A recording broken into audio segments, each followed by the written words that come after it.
안녕하십니까, 진수선입니다. 여러분들 그동안 건강하십니까? 집안들은 다 편한지 모르겠습니다.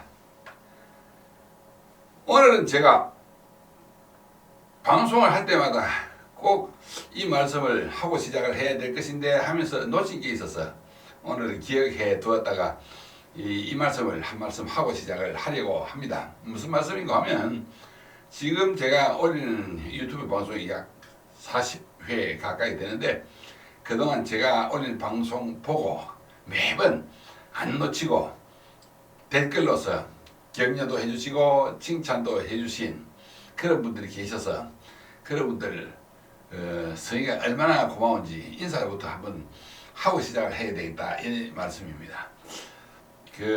최봉우님, 정대양님, 그 다음에 임순구님, 그 다음에 최대근님, 그 다음에 이영술 형님, 김호상씨, 그 외에도 많은 분들이 계시겠지만 특히 이분들에게는 감사합니다 하고 인사를 먼저 하고 시작을 하려고 합니다. 제가 매번 유튜브 방송을 찍을 때마다 혼자서 생각을 하는 게 있는데요. 제가 하는 이 방송의 주제가 여러분들 아시다시피 한자 인문학적 아닙니까? 그런데 이 한자 인문학적이 솔직하게 우리끼리 이야기를 해서 우리나라 사람들 책 많이 안 읽잖아요. 특히 인문학적 관심이 없습니다. 한자는 더 그렇습니다. 그런데 이 방송이 어찌 보면 호남 사람들이 참 즐겨 먹는다는 홍어회 냄새 많이 나잖아요.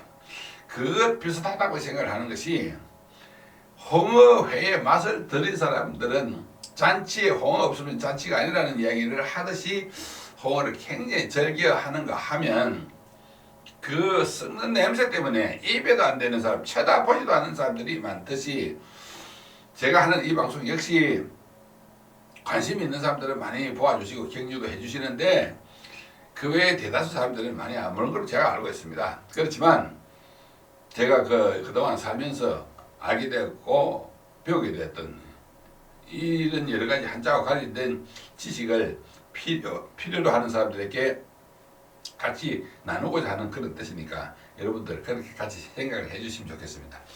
어쨌든 제가 조금 전에 한자 인문학적 이야기를 했지만, 지난번 시간에도 제가 바닷가에 있는 나루와 강나루의 차이는 포와 진으로서 나누어 선다는 이야기를 했듯이, 한자는 글자 한자마다 성격과 뜻이 확실히 다르기 때문에 그거 알고 써야 되지, 그걸 모르고 이것저것 비빔밥 만들었으면 이것도 저것도 아닌 어떤 그런 경우가 되는데, 오늘은 그 중에서 언덕과 관계 있는 글자를 이야기를 하려고 합니다. 그래서 이 제목을 반야심경과 피안의 세계 이렇게 정해놓고 이야기를 하자고 하는데요. 언덕과 관계 있는 글자는 몇 가지 글자가 있습니다. 언덕 부자입니다. 이 언덕 부자는 이 칠판에 있는 이 부수, 한자에서 부수를 떠서 이 좌부반 글자, 좌부반 글자의 원래 글자인데, 이 글자를 그냥 산의 어떤 비탈진 경사면, 언덕 이런 사실 일상적으로는 잘 쓰지 않습니다.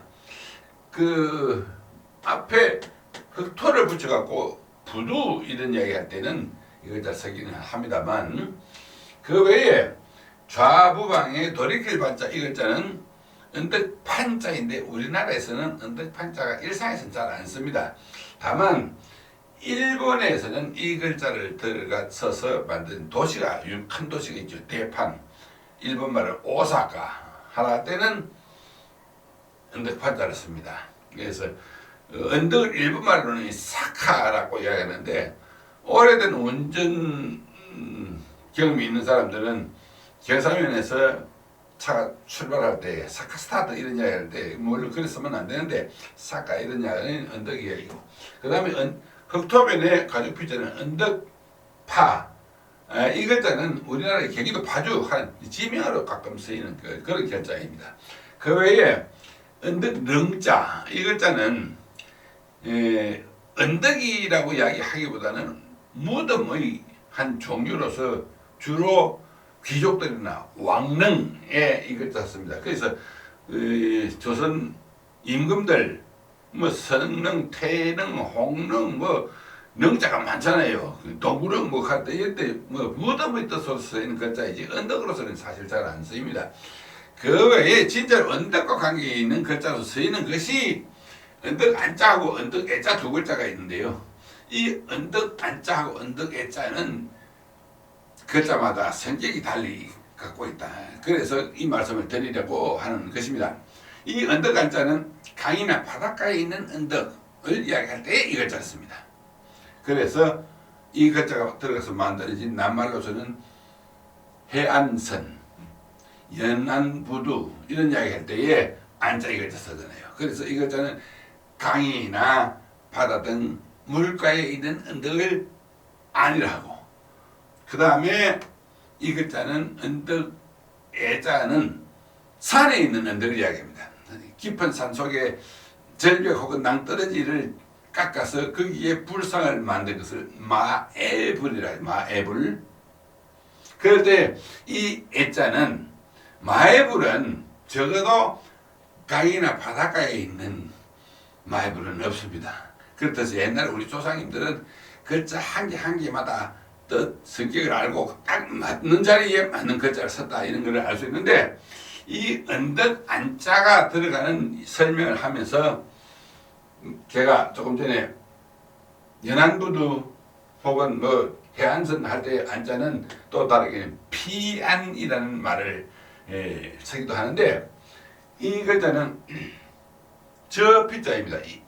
이 차, 저 피차 할 때 이쪽 말고 저쪽 이런 이야기인데, 이 저 피자 언덕 안자는 글자만 해석하면 저 언덕 이러는데, 저 언덕 요것만 해석을 하면 아무런 느낌도 감각도 없습니다. 그런데 여기서 피안은 죽어서 저승의 세계, 죽어서 가는 저승의 세계를 이야기할 때에 피안, 그러니까 죽어서 저승의 세계에 다다랐다, 도착했다, 그 도피안 이런 이야기를, 뭐 도피안 이런 이야기는 뭐 불가에서는 많이 쓰는 줄 알고 있는데, 그런데 저승의 이야기를 하면서 물가에 있는 언덕 이야기를 했겠느냐, 물가에 있는 언덕 이야기를 했겠는가?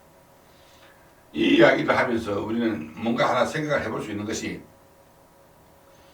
기독교에서 사람이 죽었을 때에 연결 예배를 드릴 때에 부르는 찬송가가 있잖아요. 뭐 교회 안 나가시는 분들도 이 찬송가는 아실 겁니다.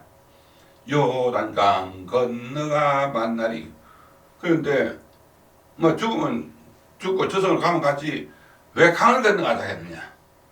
그래서 세상 오래 살아본 사람들이나 어떤 철학자들 중에서 하는 말이, 사람은 전생에서 이 생으로 넘어올 때 물을 건너왔기 때문에 갈 때도 물을 건너간다.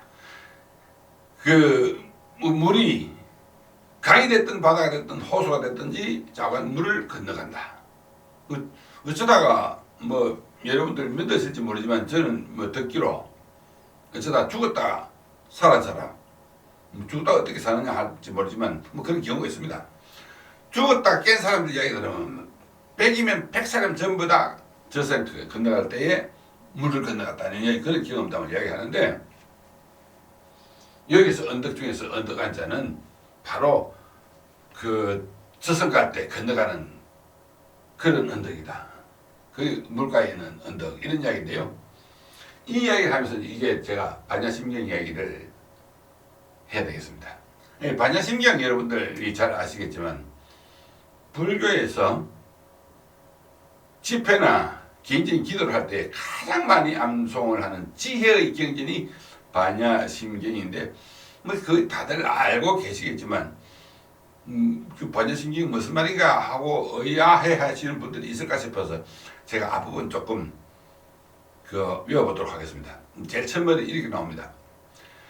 관자재보살 행심 반야 바라밀다 시 조견 오온 계공 도일체 고액 사리자 색불이공 공불이색 색적시공 공적희색 이렇게 줄로 나오는데, 260제로 되어 있는 이 경전의 제일 마지막 부분은 아제 아제 바라 아제 바라성 아제 모지사바 이렇게 세 번이 오는데요.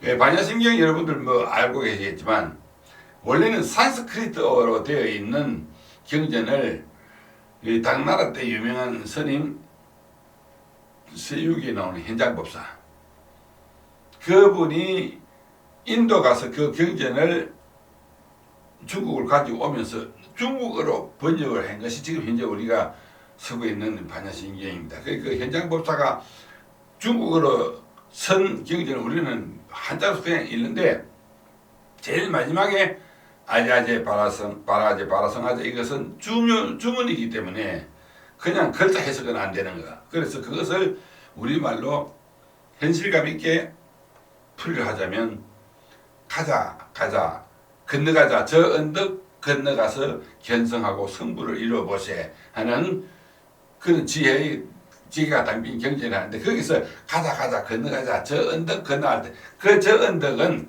바로 물가에 있는 강가에 있는 그래서 절에서 말하는 반야심경에서도 이 언덕 안자의 개념이 그 속에 들어있다는 것을 우리가 알 수가 있습니다. 그러니까 같은 언덕이라도 언덕 안자하고 언덕 애자는 확실하게 구분을 해서 써야 된다는 것을 이런 장면에서 우리는 알 수 있는 것이죠. 그런데 한자에서 저는 오늘 그 언덕과 관계있는 이야기 했는데 언덕보다는 우리는 이 고개의 뜻을 갖고 있는 글자를 많이 씁니다. 고개의 뜻을 가진 글자는 고개 령자가 있는데요. 이 고개 령자는 규모나 크기나 험준한 크기 어떤 정도로 봤을 때 굉장히 큰 고개를 이야기할 때예요. 그럴 때 이 령자를 쓰는데 영남지왕이라 할 때 영 이거자 쓰잖아요. 그래서 영남은 큰 언덕의 남쪽. 그래서 거기서 말하는 큰 언덕은 경상북도 영주에 있는 중령, 또 그다음 조령 그 언덕 그 고개 넘어서를 이야기하니까 영남이 맞고 그 외에 대관령, 추풍령, 한계령, 철령 이런 고개들은 굉장히 높고 험준한 고개를 이야기하고 그보다는 좀 규모가 작고 사람들 사는 동네 인근에 있는 그런 고개들은 이 고개 현자를 쓰는데 서울에 있는 아현동 거기는 고개가 있는 곳이죠. 그 다음에 그 고개 밑에 있는 동네니까 현저동 이렇게 되는 것이고 부산 서면에서 광안리 쪽으로 넘어가면 문현동이 있는데 그 역시도 거기는 고개 마루입니다. 그래서 이 고개 현자를 쓰고 매산의 절사자 이 글자는 고개 치, 고개 티 두 가지로 있습니다. 치라고 읽어도 되고 티라고 읽어도 되는데 서울에 그 아파트 굉장히 많은 동네 대치동 할 때 이것 같습니다. 거기 지금 현재 뭐 하나 도시가 달라서 그렇지만 옛날에 그게 큰 고개가 있었겠죠. 그래서 지금도 그 지도로서 등고선 표시를 하면 아마 대치동 그쪽에는 고개마루쯤 됩니다. 그래서 지하철 보면 대치동 옆에 한티 하는 역이 있는데 한자를 대치를 한글로 바로 풀면 한티가 되니까 지하철 타는 사람들이 대치동은 알겠는데 한티가 뭐냐 이게 무슨 뜻이지 하는 사람들은 이런 뜻이 뭐 바로 대치나 한티나 똑같은 말이니까 그렇게 아시면 되겠다 이런 말씀입니다. 부산 가면 또 그 부산 대신동에서 구덕운동장에서 사상 쪽으로 넘어가는 대티 터널이 있는데 똑같은 이야기입니다.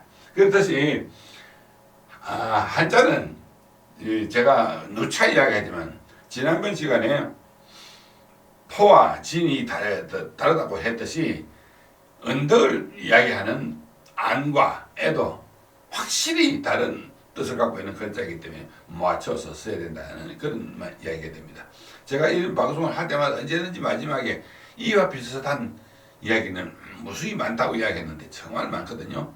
제가 그동안 한자 강의를 하면서는 주로 사람들에게 글자 공부를 많이 하도록 같이 했는데 유튜브 방송에서는 시간과 장소의 제약이 있기 때문에 지금까지는 여러분들에게 못했는데 한자는 알고 보면요 이런 설명을 바탕을 깔고 들으면 그렇게 어렵지 않고 오히려 재미있고 잘 잊어버리지 않습니다. 그래서 한자 공부 여러분들 필요한 사람들에게는 좀 도움이 될 수 있도록 제가 앞으로도 계속 할 테니까 방송 좀 많이 봐주시고 입소문 좀 내주시면 고맙겠습니다. 지금 10월 중순 단풍이 한창 들 때 이럴 때 감기 걸리기 너무 쉽기 때문에 코로나도 아직까지 종식도 되지 않았고 건강에 특별히 유념하시고 가족들과 친구들과 지인들과 웃고 즐겁고 행복하게 잘 지내시기 바랍니다. 다음 시간에 또 찾아뵙도록 하겠습니다. 감사합니다.